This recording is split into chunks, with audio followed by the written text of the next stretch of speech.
الحمدللہ والصلاة والسلام علی رسول اللہ وعلی آلہ وصحبہ ومن والاه اما بعد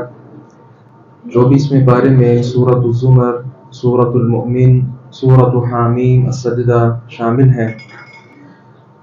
دنیا کائنات میں سب سے بڑا ظالم آدمی کون ہے؟ اللہ رب العزت فرماتے ہیں فمن اظلم ممن کذب علی اللہ وکذب بالصدق اذ جاءہ الیس فی جہنم مثوی للکافرین۔ اس شخص سے بڑا ظالم کون ہے جس نے اللہ پر جھوٹ بولا اور سچ بات کو جھٹلا دیا۔ اس بات میں کوئی شک نہیں ہے کہ کوئی انسان اللہ رب العزت پر جھوٹ بولے، اس لیے پیغمبر علیہ السلام پر جو یہ اعتراض کیا جاتا تھا کہ آپ نعوذ باللہ اپنی طرف سے قرآن بنا کر اسے اللہ رب العزت کی طرف منسوب کر دیتے ہیں، یہ بات تو کئی زاویوں سے پہلے بھی واضح ہو چکی ہے کہ یہ بات بالکل غلط ہے، بلکہ آپ صلی اللہ علیہ وسلم خالصتاً اللہ تعالیٰ کی کلام آگے پہنچاتے تھے۔ تو اللہ رب العزت نے یہاں فرمایا کہ جس طرح تم یہ لوگ سمجھتے ہو کہ اللہ پر جھوٹ باندھنا سب سے بڑا ظلم ہے، تو ساتھ یہ ایک بات اور بھی سمجھو کہ جو شخص رب تبارک و تعالیٰ کی طرف سے سچا پیغام آ جانے کے بعد بھی اسے جھٹلاتا ہے، وہ بھی دنیا کا بدترین ظالم۔ یعنی یہ نبی تو سچے ہیں، سچ بات آگے منتقل کرتے ہیں، اور جو لوگ ان کی دعوت کو قبول نہیں کرتے اصلاً وہ بھی دنیا کے سب سے بڑے ظالم لوگ۔ مشرکین سے اللہ رب العزت نے کئی سوالات کیے، الیس اللہ بکاف عبدہ، کیا اللہ رب العزت اپنے بندوں کو کافی نہیں ہے؟ آج بھی مشرکین اسی طرح کی باتیں کرتے ہیں کہ میں فلاں سے مانگتا ہوں، کوئی شیخ عبد القادر جیلانی سے مانگتا ہے، کوئی کسی اور سے، کوئی کسی اور سے، اور اپنے دل کو بہلانے کے لیے مختلف دلائل بھی لوگوں نے تلاش کر رکھے ہیں۔ تو کیا اللہ رب العزت نے جو فرمایا ہے کہ الیس اللہ بکاف عبدہ، کیا اللہ اپنے بندوں کو کافی نہیں؟ بیٹا مانگنے کے لیے کسی پیر کے پاس ہی کیوں، کسی ولی کے پاس ہی کیوں، کسی آستانے اور مزار پر ہی کیوں، اللہ رب العزت سے کیوں نہیں مانگا جاتا؟ کیا رب تبارک و تعالیٰ اب بیٹا دینے کی نعمت سے کیا وہ عاجز آ چکا ہے؟ ایسا ہرگز نہیں ہے۔ اللہ رب العزت نے فرمایا کہ اللہ رب العزت کسی طرح بھی عاجز نہیں ہے، اور وہ اپنے بندوں کے لیے ہر طرح سے کافی ہے۔ کسی بھی طرح کا سوال ہو، کوئی ایسا سوال نہیں کہ انسان اللہ کے دربار میں پیش کرے تو اللہ تعالیٰ آگے سے فرمائے کہ میرے پاس اس کا حل نہیں۔ جب کوئی معاملہ ایسا ہے نہیں تو پھر ہم نے تقسیم کیوں کر رکھی ہے کہ فلاں چیز فلاں دیتا ہے، فلاں کام فلاں کرتا ہے، بلکہ سارے کام ہی اللہ رب العزت کرتا ہے۔ مشرکین سے اللہ رب العزت نے دوسرا سوال کیا وَلَئِن سَأَلْتَهُمْ مَنْ خَلَقَ السَّمَاوَاتِ وَالْأَرْضَ لَيَقُولُنَّ اللَّهُ، اگر آپ ان سے پوچھیں کہ آسمان و زمین کا خالق کون ہے، یہ سارے فوراً کہیں گے کہ وہ اللہ رب العزت ہے۔ تو اللہ تعالیٰ نے فرمایا ان سے کہو مَا تَدْعُونَ مِن دُونِ اللَّهِ إِنْ أَرَادَنِيَ اللَّهُ بِضُرٍّ هَلْ هُنَّ كَاشِفَاتُ ضُرِّي، اللہ کے سوا جنہیں تم پوچھتے ہو، اگر اللہ تعالیٰ مجھے کوئی نقصان پہنچانا چاہے تو یہ سارے معبود اللہ تعالیٰ کی طرف سے پہنچنے والے اس نقصان کو دور کر سکتے ہیں؟ اسی طرح اللہ تبارک و تعالیٰ کسی انسان کو کوئی نعمت کوئی رحمت پہنچانا چاہے، یہ سارے ولی اور یہ سارے گناہگار لوگ، نیک گناہگار جتنے لوگ جن کی پرستش کی جاتی ہے، کیا اس رحمت کو، اس نعمت کو جو اللہ تبارک و تعالیٰ انسان پہ کر رہے ہیں، کیا اس کو ختم کر سکتے ہیں، اس کو مٹا سکتے ہیں؟ پیغمبر علیہ السلام پہ کتنی مشکلات آئیں، کتنے لوگوں نے آپ کا برا چاہا، لیکن کیا سارے مل کر آپ کو نبوت کا جو منصب اللہ رب العزت نے عطا کیا تھا کیا اسے ہٹا سکے؟ کہ آج تک لوگ آپ کو ہی آخری نبی تسلیم کرتے ہیں۔ اس لیے یہ بات بھی بالکل واضح ہوئی۔ اللہ رب العزت نے فرمایا کہ موت کی طرح ایک اور معاملہ بھی تمہارے اوپر مسلط ہوتا ہے، اور وہ نیند ہے۔ اللہ رب العزت نے فرمایا کہ یہ نیند موت کی طرح ہے، بلکہ آپ صلی اللہ علیہ وسلم کا فرمان بھی ہے کہ یہ موت کی بہن ہے۔ اور اسی طرح سونے سے پہلے اور اٹھنے کے بعد جب ہم دعا پڑھتے ہیں اس میں بھی یہ الفاظ ہے کہ اللہ تیرے نام پر ہی میں سوتا ہوں، مرتا ہوں، تیرے نام پر ہی میں زندہ ہوتا ہوں۔ تو انسان کی جو نیند ہے یہ بھی موت ہے۔ تو اللہ رب العزت کی طرف سے ہر آدمی موت کا انتظار نہ کرے کہ جو اصل موت آنی ہے، جو انسان رات کے وقت سوتا ہے، دوپہر کے وقت سوتا ہے، یہ اس کی نیند بھی موت ہے۔ اللہ رب العزت فرماتے ہیں جب ہم کسی کو موت دیتے ہیں اور اس کے بعد اگر تو اس کی مزید زندگی باقی ہو ہم اسے وہ روح لوٹا دیتے ہیں، اور اگر اس کا معاملہ ختم ہو چکا ہو پھر وہ ہم اپنے پاس رکھتے ہیں، واپس نہیں لوٹاتے۔ تو یہ بات تو سارے آج بلکہ سائنسدان بھی اس بات کو جانتے ہیں اور مانتے ہیں کہ جو انسان سو جاتا ہے اس وقت اس کی کیفیت اور جو ایک مرا ہوا انسان ہوتا ہے فوت شدہ، ان دونوں کی کیفیت ایک اعتبار سے ایک ہوتی ہے۔ اسی طرح مشرکین کا یہاں پہ تذکرہ کیا گیا، مشرکین کو اللہ رب العزت کو اکیلے پکارا جائے صرف اس بات پر تکلیف ہوتی ہے۔ اللہ رب العزت نے فرمایا وَإِذَا ذُكِرَ اللَّهُ وَحْدَهُ اشْمَأَزَّتْ قُلُوبُ الَّذِينَ لَا يُؤْمِنُونَ بِالْآخِرَةِ، جب اللہ رب العزت اکیلے کا تذکرہ کیا جاتا ہے تو جو آخرت پر ایمان نہیں رکھتے ان لوگوں کے دل تنگ پڑ جاتے ہیں۔ یہاں اللہ نے یہ نہیں کہا کہ اللہ کا تذکرہ کیا جائے تو ان لوگوں کا یہ حال ہوتا ہے، بلکہ کہا جب خالص اللہ کا ذکر کیا جائے اور سب کو چھوڑ کر صرف ایک اللہ کی پرستش اور اس کی عبادت کی دعوت دی جائے، اس وقت یہ لوگ چڑ محسوس کرتے ہیں اور اپنے دلوں میں تنگی محسوس کرتے ہیں۔ اللہ رب العزت نے توبہ کی دعوت دی ہے، اور یہ توبہ کی دعوت مشرکین اور کفار کے لیے بھی ہے اور اہل اسلام کے لیے بھی ہے۔ قل یا عبادی الذین اسرفوا علی انفسہم لا تقنطوا من رحمت اللہ، اے میرے بندوں جنہوں نے اپنی جانوں پر ظلم کیا ہے، اسراف کیا ہے، زیادتی کی ہے، اللہ رب العزت کی رحمت سے مایوس نہ ہو جاؤ۔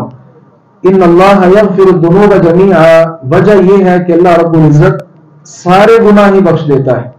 تو جب اللہ تبارک و تعالیٰ سارے گناہ بخش دیتا ہے، ان سارے گناہوں میں شرک بھی شامل ہے، کفر بھی شامل ہے۔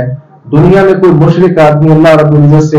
توبہ استغفار سچے دل کے ساتھ کر لے تو شرک جیسا گناہ بھی اللہ رب العزت مٹا دیتا ہے۔ جو قرآن میں آتا ہے نا کہ اللہ شرک نہیں مٹاتا، وہ مرنے کے ساتھ اس کا تعلق، جب آدمی شرک پر ہی فوت ہو جائے پھر اللہ تعالیٰ شرک کو معاف نہیں کرتا۔ لیکن مشرک آدمی اگر دنیا میں اللہ رب العزت سے توبہ استغفار کر لے تو اللہ تعالیٰ شرک جیسا گناہ بھی مٹا دیتا ہے۔ اسی طرح اہل اسلام بھی کئی طرح کے گناہ ہم سے سرزد ہو جاتے ہیں، تو اصل بات گناہ کا سرزد ہو جانا نہیں ہے، اصل کام یہ ہے کہ گناہ کے بعد شیطان کی پوری کوشش ہوتی ہے، جس طرح اس نے گناہ کروایا ہوتا ہے اس کی پوری کوشش ہوتی ہے کہ اب کہیں یہ توبہ نہ کر لے۔ تو توبہ انسان اگر کر لے تو وہ بہترین جو خطا کار آدم کے بیٹے ہیں اس میں اللہ رب العزت اس کا شمار کرتا ہے۔ شرک ایسی چیز ہے جس کے ساتھ اللہ رب العزت سارے کے سارے گناہ، ساری کی ساری نیکیاں ختم کر دیتا ہے۔ اللہ رب العزت نے فرمایا وَلَقَدْ أُوحِيَ إِلَيْكَ وَإِلَى الَّذِينَ مِن قَبْلِكَ لَئِنْ أَشْرَكْتَ لَيَحْبَطَنَّ عَمَلُكَ، آپ سے پہلے بھی ہم نے یہ وحی کی ہے اور آپ پر بھی یہ وحی کرتے ہیں، اگر آپ نے بھی شرک کیا تو آپ کے سارے نیک اعمال برباد ہو جائیں گے۔ اس بات کو ذرا سمجھنے کی ضرورت ہے۔ پیغمبر علیہ الصلوۃ والسلام سے کہا گیا اور دیگر انبیاء سے کہا گیا، بلکہ کئی انبیاء کا نام لے کر اللہ رب العزت نے فرمایا کہ اگر یہ سب بھی شرک کرتے تو ان کی نیکیاں سارے اعمال برباد ہو جاتے۔ آج کل لوگ بحث و مباحثہ فضول بات کرتے ہیں اور لمبے لمبے محاورے کرتے ہیں، جی کلمہ گو کو مشرک نہ کہا کریں، کلمہ گو وہ کلمہ پڑھ لیتا ہے خواہ وہ شرک کرتا بھی رہے وہ مسلمان ہی ہوتا ہے۔ عجیب بات ہے، یہ کلمہ گو مشرک جو ہے وہ مشرک ہی ہے۔ جس شخص کا کلمہ پڑھا جاتا ہے اللہ رب العزت نے تو اس کو کہا کہ اگر آپ بھی شرک کریں ہم آپ کے اعمال بھی برباد کر دیں۔ کہاں کلمہ گو کی بات؟ جس کا کلمہ پڑھا جاتا ہے اس پر بھی اللہ رب العزت نے کہا کہ آپ بھی شرک کریں آپ کے نیک اعمال برباد ہو سکتے ہیں۔ تو جو آدمی ان کا کلمہ پڑھ رہا ہے اگر وہ شرک کرے اس کے اعمال کیسے برباد نہیں ہو سکتے؟ ہرگز بھی اس کو ڈھال نہیں سمجھنا چاہیے کہ میں نے کلمہ پڑھ لیا ہے اور کلمہ پڑھنے کے بعد میں جو کچھ بھی کرتا رہوں، اللہ کے اختیارات اوروں میں بانٹتا رہوں، اللہ کے اسماء صفات اس میں اوروں کو شریک کرتا رہوں تو میں پکا مومن ہوں۔ ہرگز ایسا نہیں ہے۔ کلمہ کا مطلب ڈھال نہیں ہوتا، بلکہ کلمہ جو ہے یہ ایک اس کو زنجیر سمجھنا چاہیے کہ کلمہ پڑھ کے انسان ایک باقاعدہ دائرہ اسلام میں داخل ہو جاتا ہے، اب اسلام کی پابندیاں اس کے اوپر عائد ہو جاتی ہیں۔ اللہ رب العزت نے یہاں قیامت کا ہیبت ناک جو تذکرہ ہے وہ تذکرہ کیا ہے کہ جس دن آسمان و زمین بلکہ آسمان یہ سارے کے سارے اللہ رب العزت کے دائیں مٹھی کے اندر ہوں گے، اور اس وقت اللہ فرمائے گا ہاں بتاؤ اب سب بادشاہت کس کے پاس؟ اس وقت دنیا میں جو بڑے بڑے بادشاہ بنے پھرتے ہیں یہ سارے کے سارے خاموش ہوں گے اور خالصتاً ہر طرح کی بادشاہت اللہ رب العزت کی ان سب کو نظر آ رہی ہوگی۔ کافر لوگ جہنم کے دروازے پر پہنچیں گے، ان کا استقبال کیسے ہوگا؟ اللہ رب العزت نے فرمایا وسیق الذین کفروا الی جہنم زمرا، گروہ در گروہ ان کو جہنم کے دروازوں پر پیش کیا جائے گا، حتی اذا جاؤها فتحت ابوابها، جب یہ وہاں آئیں گے جہنم کے دروازے کھولے جائیں گے، وقال لهم خزنتها، اور وہاں کے دربان جو ملائکہ فرشتے ہوں گے وہ کہیں گے الم یاتکم رسل منکم، کیا تمہارے پاس رسول نہیں آئے تھے؟ یتلون علیکم آیات ربکم، جو تمہارے ہاں رب تبارک و تعالیٰ کی آیات کی تلاوت کیا کرتے تھے اور قیامت کے دن سے وہ تمہیں ڈرایا کرتے تھے، تو آج اپنے عذاب کا مزہ چکھو جو کرتوت تم کیا کرتے تھے۔ اہل جنت کا اللہ رب العزت نے تذکرہ کیا، جب وہ آئیں گے تو حتی اذا جاؤها وفتحت ابوابها وقال لهم خزنتها سلام علیکم طبتم فادخلوها خالدین، اہل اسلام کو، اہل جنت کو اللہ رب العزت کی طرف سے جو ملائکہ مقرر ہیں وہ جنت کے دروازوں پر سلام کا تحفہ پیش کریں گے اور ان کو مبارکباد پیش کریں گے۔ رسول اللہ صلی اللہ علیہ وسلم نے ارشاد فرمایا سب سے پہلے جو جماعت، جو گروہ جنت میں داخل ہوگا، صورتهم علی صورت القمر لیلۃ البدر، جس طرح چودھویں کا چاند چمک دھمک رہا ہوتا ہے بالکل اسی طرح ان کے چہرے چمک دمک رہے ہوں گے۔ اور وہ جنت میں جب داخل ہوں گے، جنت میں نہ تو وہ تھوک پھینکیں گے، نہ وہ لعاب پھینکیں گے، نہ ناک گرائیں گے، نہ وہاں واش روم وغیرہ کوئی بھی حاجت ہوگی۔ اور رسول اللہ صلی اللہ علیہ وسلم نے فرمایا آنیتم فیہا الذہب، وہاں ان کے برتن سونے کے ہوں گے، امشاتم من الذہب والفضہ، جو کنگھی وہ کریں گے، وہ کنگھی کے دانے، دندانے یہ سونے اور چاندی کے ہوں گے۔ ومجامعهم العلوہ، اور ان کی جو انگیٹھیاں ہوں گی، جب آگ جلے گی تو بہترین کستوری کی جو خوشبو ہے وہ اس سے محسوس کی جائے گی۔ اور اسی طرح فرمایا کہ ان کا پسینہ بہے گا تو وہ اس طرح ہوگا جس طرح کستوری کی خوشبو ہوتی ہے۔ وَلِكُلِّ وَاحِدٍ مِّنْهُمْ زَوْجَتَانِ، ہر جنتی کو اللہ رب العزت دو بیویاں عطا کرے گا۔ یُرَى مُخُّ صُوتِهِمَا مِنْ وَرَاءِ اللَّحْمِ، ان کا جو گودا ہے وہ پنڈلیوں کا گودا گوشت کے پیچھے سے نظر آ رہا ہوگا حسن کی وجہ سے۔ لا اختلاف بینہم، اہل جنت کا آپس میں کوئی اختلاف نہیں ہوگا۔ ولا تباغض، اور کوئی ایک دوسرے کے بارے دل میں بغض نہیں رکھے گا۔ قلبہم قلب واحد، ان سب کا دل ایک آدمی کا دل ہوگا۔ جس طرح آدمی کے اندر ایک دل موجود ہے وہ اپنے خلاف نہیں ہوتا، اوروں کے خلاف ہوتا ہے، اسی طرح جنت میں سارے لوگوں کا دل ایک آدمی کا دل ہوگا، کوئی کسی کے خلاف بولنے گا ہی نہیں۔ یسبحون اللہ بکرۃ وعشیہ، صبح اور شام یہ لوگ اللہ تبارک و تعالیٰ کی تسبیح ہی بیان کریں گے۔ اس کے ساتھ ہی سورۃ المؤمن ہے، یہ بھی مکی سورت ہے، اور اس میں اللہ رب العزت نے کفار مکہ کا جو رویہ ہے اسے ان پر نظر ثانی کی دعوت دی ہے کہ اپنے رویے پر غور و فکر کرو۔ جس طرح تم بڑے بنے بیٹھے ہو، تم سے پہلے ایک فرعون تھا جو بڑا بنا بیٹھا تھا، اللہ رب العزت نے اس کے ساتھ کیا کیا۔ اور دوسری طرف اہل ایمان، اللہ رب العزت نے سورۃ المومن میں ان کو تسلی دی ہے کہ جس طرح فرعون کے دور میں بعض اہل ایمان تھے لیکن اللہ رب العزت نے ان کو بالآخر فتح عطا کی، آپ بھی پریشان نہ ہو، یہ کفار مکہ جتنا بھی آپ کو تنگ کرتے ہیں، فتح اور کامیابی وہ آپ کا مقدر بنے گی۔ اور تیسرا مقصد اس سورہ مبارکہ کا یہ تھا، وہ لوگ جو جانتے تھے کہ اسلام کی دعوت سچی ہے، یہ آخری نبی سچا نبی ہے،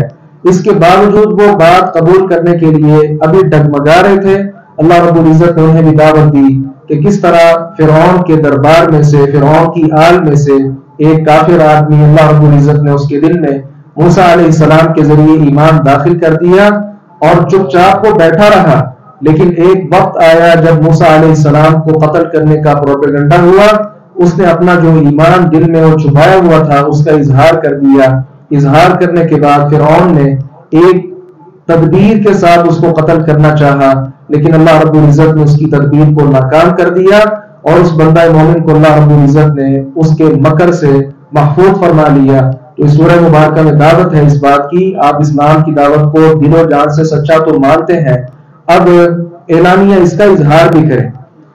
اس میں اور کئی چیزیں ہیں، اللہ رب العزت نے اہل اسلام کو اس بات پہ بھی خبردار کیا ہے کہ کافر لوگوں کے پاس مال و متاع ہے، بڑا ساز و سامان ہے، تو یہ ساز و سامان ان کا شہروں میں بازاروں میں گھومنا پھرنا، مال و دولت کی ریل بیل کا ان کے پاس ہونا، آپ اس سے گھبرائیں نہ۔ کسی کے پاس مال و دولت کا زیادہ ہونا یہ اس کے حق پر ہونے کی دلیل نہیں ہے۔ ساتھ ہی اللہ رب العزت نے فرشتوں کا، ملائکہ کا تذکرہ کیا کہ فرشتے بڑے مقرب لوگ ہیں اللہ رب العزت کے۔ الذین یحملون العرش ومن حولہ یسبحون بحمد ربہم، اپنے رب تبارک و تعالیٰ کی تسبیح بیان کرتے ہیں اور اس پر ایمان بھی رکھتے ہیں۔ وَيَسْتَغْفِرُونَ لِلَّذِينَ آمَنُوا، ہمارے لیے خوشی کی بات یہ ہے کہ اہل ایمان کے لیے اللہ رب العزت نے اپنے مقرب فرشتے جو کبھی کوئی گناہ نہیں کرتے ان کو معمور کر رکھا ہے کہ وہ اہل اسلام کے لیے استغفار کرتے رہتے ہیں۔ یہ مبارک بات ہے اہل اسلام کے لیے، اہل ایمان کے لیے، کہ ملائکہ جیسے لوگ، فرشتے اللہ رب العزت نے اہل اسلام کی دعاؤں کے لیے، مغفرت کی دعاؤں کے لیے ان کو وقف کر رکھا ہے۔ اس کے ساتھ ہی قیامت کے دن کافر لوگ دنیا میں جن کو انہوں نے بڑا سمجھا ہوا تھا ان کے ساتھ مباحثہ کریں گے کہ تمہاری وجہ سے ہم جہنم میں آئے ہیں، اور وہ اس بات سے بیزاری کا اظہار کریں گے۔ اور وہ بیزاری کا اظہار کیا ہے کہ اللہ رب العزت نے رسول تمہارے لیے بھی بھیجے، ہمارے لیے بھی بھیجے، ہم نے انکار کیا تو ہم اپنی سزا بھگت رہے ہیں، اور تم نے بھی انکار کیا ہے تو اپنی سزا بھگت رہے ہو۔ بندہ مومن نے جو تقریر کی تھی فرعون کے دربار میں، وہ تقریر اتنی شاندار ہے کہ اللہ رب العزت نے اس ساری تقریر کو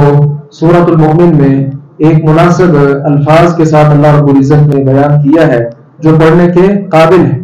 بہرحال اس میں اس بات کا بھی تذکرہ ہے، اس نے کہا تھا یا قوم اتبعونی اہدکم سبیل الرشاد، اے میری قوم میرے پیچھے چل پڑو، میں آپ کو بھلائی کا رستہ دکھاتا ہوں۔ اور پھر اس نے بات کی تھی، وضاحت کی تھی، یا قوم انما هذه الحیاۃ الدنیا متاع، یہ دنیا ہلکا سا ساز و سامان ہے، وان الاخرۃ ہی دار القرار، یہ دنیا جو ہلکا سا ساز و سامان ہے اس کی خاطر جھگڑے ہیں، لڑائیاں ہیں، فساد ہیں، اور ایک دوسرے سے اونچا بننے کی کوششیں ہیں، جبکہ تھوڑا سا فائدہ ہے۔ اصل زندگی قرار والی، ہمیشگی والی، استقرار والی وہ آخرت کی زندگی۔ جو آدمی اچھا اعمال کرے اللہ رب العزت اس کو بہت زیادہ بڑا چڑھا کر اجر دیتا ہے، جو آدمی برا کام کرے اللہ رب العزت صرف اسی کی جزا اس کو دیتا ہے۔ اس کے ساتھ ہی عذاب قبر کے متعلق اللہ رب العزت نے فرمایا ہے النار یعرضون علیہا غدوا وعشیا، فرعون اس کو صبح اور شام، فرعون کو اور اس کی آل کو عذاب قبر جو ہے وہ ہوتا ہے۔ قبر جس طرح ہم سمجھتے ہیں کہ باقاعدہ مردے کو اندر داخل کرنا، پھر قبر کو بند کرنا اوپر سے، صرف یہ قبر نہیں ہے۔ جو انسان فوت ہو جائے، مر جائے، شہید ہو جائے، قتل ہو جائے، جو بھی اس کے ساتھ معاملہ ہو، اللہ رب العزت نے فرمایا ثم اماتہ فاقبرہ، ہم اس انسان کو مارتے ہیں اور پھر اس کو قبر دیتے ہیں۔ تو کوئی آدمی اگر ہوا میں اس کے سارے اعضاء بکھر جائے، سمندر میں وہ چلے جائے، کسی موذی جانور کا وہ لقمہ بن جائے، اس کا یہ مطلب نہیں ہے کہ وہ قیامت تک بالکل ختم ہی رہے گا، نہیں، بلکہ جیسے وہ انسان دنیا سے رخصت ہوا،